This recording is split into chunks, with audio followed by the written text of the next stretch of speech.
Welcome back, my awesome friends, to Suno Studio. Today, we're going to be taking a look at some of the really awesome things in Suno Studio.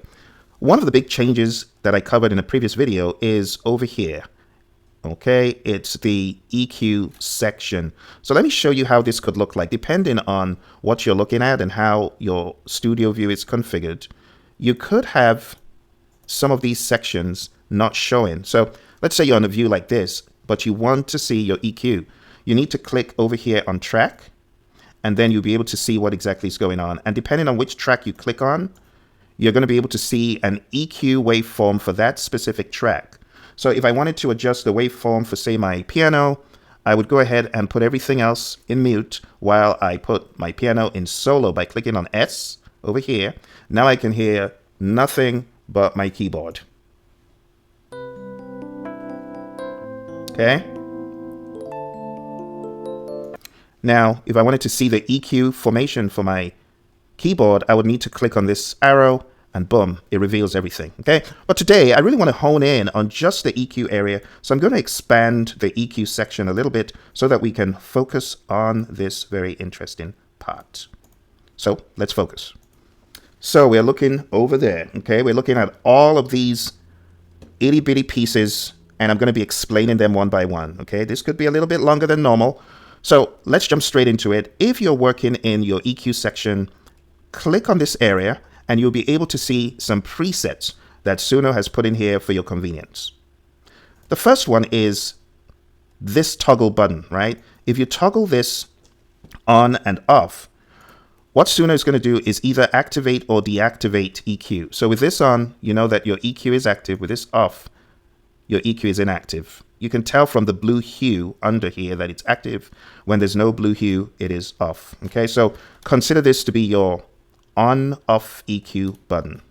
Okay, all right, so that's the very first thing. Now coming down to the next section, we begin to see the presets. So let's talk about this one, this preset, flat.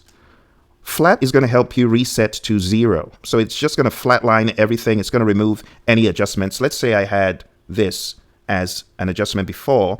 When I hit flat, it returns everything back to normal. So you can use this when you want to start from scratch, when you're troubleshooting, or when you feel that another preset has overcolored the sound. Just go back to flat and build from there. Okay. Now, the next preset that we have here is high pass. As you can see, this is cutting down the lower frequency. It cuts off the lower end beyond a certain frequency, and it removes rumble, removes mud, boominess, any unwanted bass noise. It's going to remove it. You can use this when you want to clean up vocals. So let me select my vocal here.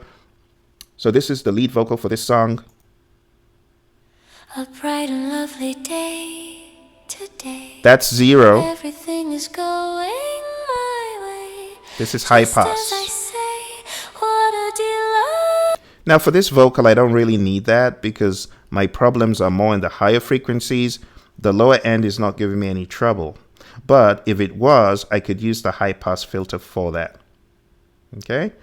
You use this when you want definition without mud. Let's go to the vocal preset. So this vocal preset, this is meant to roll off any lows, and at the same time it will boost the mids. As you can see, it's gently boosting the mids for presence to be more intelligible, and it also adds a slight, very slight high, as you can see there, for some shine and clarity. This track already has enough high. I wouldn't need to add that. So let's just play it. A bright and lovely day today. Everything is going my way. All right. Just as I say, what a delight. Another cool feature in Suno version 1.1 is you could loop over and over again. So I could choose to make this a little bit more compressed, and I can choose to loop just this part over and over again, just so that you can keep hearing the effect. So let's hit the loop button. You probably can't see it, but okay. Everything is going my way. Just as I say, what a delight. Okay, so in addition to vocal, you have warm, this next one, and warm is boosting the lower frequencies It adds everything a is little bit of body going to the lower end, and it reduces the harsh signals from the mids and the highs where those exist. So it makes it sound, the vocal sound, a little bit fuller, more cozy and rounded. Then we have bright. today. Everything is going my way, just as I say. What So that's way too much bright, right? But you use bright if the sound felt dulled or muffled, then you could use bright. When you want some sparkle, very good for pop and Afrobeat, EDM, acoustic type of stuff. That could help. What about presence? Well, presence is a very focused boost. You can see it narrows quite precision-like just over here, and it's focusing around, you can see this is around 800, this is around 3. So around that between 2 and 3 kilohertz region, it is going to boost that region where the ear can detect some articulation. It's just going to make the vocals stand out. Let's play a bit of it. today. Everything is going my way, Presence, just as I say. What a delight tonight. flats. I will be glad. I won't get mad. Just enjoy Yeah. and chill. Much too much for this track. Okay, then we have bass boost. What bass boost will do, let's play, actually let's use a different instrument for this. Let's use the keys. So let's use keyboards. So the bass boost, you hear that lower end now? You hear what it did? A lot more lower end. Flat.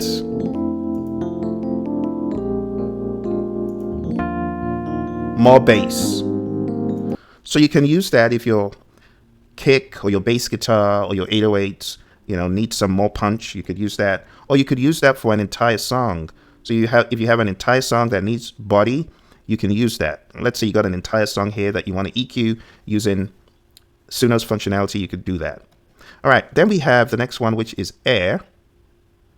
And as you can see, this just adds higher frequencies. This is around going into the 10 kilohertz range and even beyond.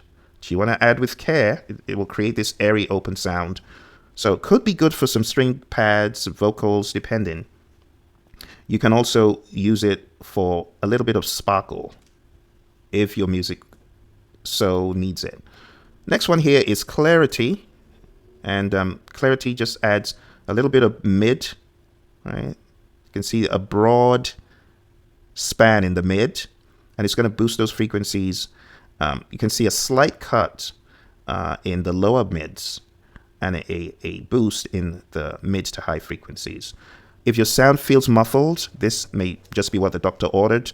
If the instruments are blending together way too much in that range, you may need a little bit of this. If you want to hear some definition in a busy mix situation, you could use that. Okay. The next one here is fullness. And as you can see, it's adding a little bit of a boost here, right? Boost some of the low mids, the lower side of mids. It adds some weight, some body, some richness. It can make it feel bigger. It's a very modest boost, but of course, you can exaggerate it. What I like about these presets is they are very good starting points, and then you can go ahead and sculpt based on the initial preset. You don't have to keep the preset as is. Just remember that. You can sculpt it as you see fit. So if you've got a thin or weak sound, you may use this. If you're working with something acoustic or orchestral, this could help. If your vocals also lack that chest resonance, this could be a good one for you to use as well. The next one is lo-fi. And the characteristic lo-fi sound, it cuts off the highs, so there's no sparkle, kind of dulls it. It boosts the mid for that vintage character, and it rolls off the lows for that kind of tape-like sound, as though trying to mimic those old school cassettes. You can use this when you're really looking for that lo-fi hip hop or chill hop sound, when you're looking to add a little bit of grit, or when you're trying to remove the shine and the polish. You could use that. Okay, let's take a look. The final one down here is none other than modern, hiding all the way at the bottom. But that's modern. Modern is going to help you add, hope you can see it. Okay. Modern is going to help you add a tight low end and a little bit of polish on the mids, some airy highs, nothing too harsh. You can see it's very gentle gradient. If you want that polished Spotify ready tone, again, EDM would be a good candidate here. R&B, Afrobeat, even trap. You gotta love those highs, you know. But again, you don't want it to be jarring. So this allows you to gently ease into whatever you need, and you know, just listen with a good pair of headphones. Your speakers on your computer will not cut it. Your speakers in the studio, if they're very good studio speakers, that will be good. But you want to be very surgical and precise in what you do. Okay? So, one more time. High pass, I want to remove the mud. Vocal, I need to make my vocals pop. Warm, I need some warmth to the vocals. I need to prevent some unruliness going on. Bright, I don't have enough sparkle. Air, the same thing. I need to add sparkle. Presence, I need to make what is being said a little bit more intelligible. Bass boost, I need to add some punch. If you're looking for that vintage retro sound, lo-fi could help you. If you want your music to be louder and also glossy, modern can help you. If you want it all flat, then you want it neutral, that's the flat button. Okay. So I hope this gives you some insights. Let's also take a look at what we have over here, because we have another section that just shows you pretty much these same things, but with a graphical interface. You can see it anyway. Band 1. This is the low end, right? You can move it around as you will, but this is the low end. You can call it a low end cleaner or a low end enhancer. That's band 1. You can use it to remove rubble, remove mud, or you can boost it and use it to add some weight. Number 2, this one over here, this handles the low mids, and this is where the warmth lives. But you can also get boxiness if you're not careful. Too much of this is going to make your mix muddy. So if you want to reduce muddiness, you can reduce it. Too little is going to make it thin, so you got to be careful. You got to just listen to whatever sound you're generating and move things around. All right, this is number 3, band number 3. This is your meat and muscle, if you will. This is where the body of a lot of instruments lives. Also, if your vocals feel hollow, you might want to add a little bit of boost. Depending, if your guitars feel too thick, you might need to cut down a little bit of that. You could use this to add some presence, and you can use it to reduce muddiness. Band number 4. You could look at this as your vocal boost, but if you have too much of it, it could be troublesome. You can use it to add some vocal clarity, or you can make some cuts, depending. Use it to reduce harshness. You can also use it to add bites to guitars where that is lacking, or pianos or instruments in that range. Band number 5. This is your higher frequencies. You can use it to add some crispness, some detail, some brightness, or again, to reduce sibilance. If you get too much S when the singer's singing, you could use that to reduce some of that, or you could use it to attack the instruments, depending. Remember, you can use this on just one track, or if you have an entire song, you could use this EQ functionality to adjust that.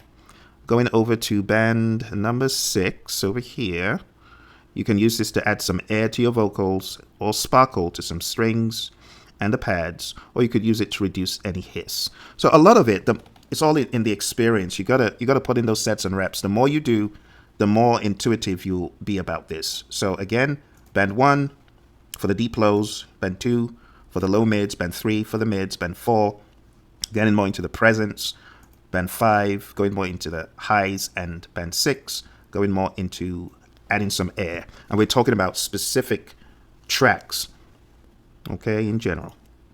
With that said, let's see what else we've got to talk about here. These little icons. First icon here, you can use it to add warmth, thickness, body, or remove boominess and muddiness, depending. Second icon, you can use this to add sparkle or air. So it will cut all frequencies above your chosen point. So let's say this is my chosen point. This is going to cut frequencies below that chosen point. The bell, this is going to boost or cut, right? Cut everything here. Let's do that. So it's going to cut everything there and cut everything there, right? So that is the specific area. It's going to boost everything up to here, but cut those. Icon number 4 is going to dip that particular frequency. 5, as it suggests, is going to cut everything below that frequency. And 6 is going to cut everything that happens beyond that point. So there are 3 main controls here, as you can see. As I'm rolling these, it's making an effect, it's making an impact. So when you're using the frequency control, think of it as choosing where you want to work. So as you can see, this just rolls it along and helps you narrow down where you're targeting. So think of frequency as a location knob. I turn this to decide what part of the frequency spectrum I want to boost or cut. You can also do this manually. Okay. For some bands, you may have the gain disabled, but as you raise the gain or reduce the gain, it's like raising that up. It's like everything you do manually is reflected in these. So depending on the frequencies you're trying to target, you can use these knobs to target the frequencies, and you can also use this as well. So as opposed to doing things manually, those who are used to these can also use these to create the same effect. But you can see as you're moving through all of these, you're also inadvertently getting the frequencies adjusted in return. So gain is for how much you're boosting or cutting. The frequency button just targets the exact frequency you're trying to address. And last but not least, the quality. This one, the bandwidth, the resonance, it controls how wide or how narrow. You can see that gets very narrow, and this is wider. So move it to the left, wide, gentle. If you move it to the right, it gets more precise. All right, my friends, I hope this gave you some insights as to how to use these. Despite the numerous choices, if you want the best bang for your buck, you gotta just practice with them. Practicing more with them is gonna give you a better return on your time investment. Okay, talk to you later.